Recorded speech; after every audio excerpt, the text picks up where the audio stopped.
Rusiya və Ukrayna nümayəndələrinin görüşü niyə ləngiyir? Zelenski səbəbini açıqladı. Ukrayna İstanbulda danışıqların vaxtı ilə bağlı Amerika Birləşmiş Ştatları və Türkiyədən siqnallar gözləyir. Reportun məlumatına görə bunu Ukrayna prezidenti Volodymyr Zelenski Ankarada Türkiyə prezidenti Rəcəb Tayyip Ərdoğanla danışıqların yekunları üzrə keçirilən mətbuat konfransında bildirib. Biz danışıqların vaxtı və tarixi ilə bağlı Amerika Birləşmiş Ştatları və Türkiyədən olan həmkarlarımızdan siqnallar gözləyirik.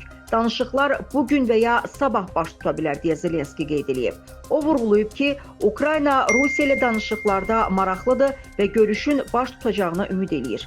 Heç kim sülhə gətirib çıxara biləcək, ən kiçik addıma belə etinasız yanaşmayacaq. Mövqeyimiz konstruktiv olaraq qalır.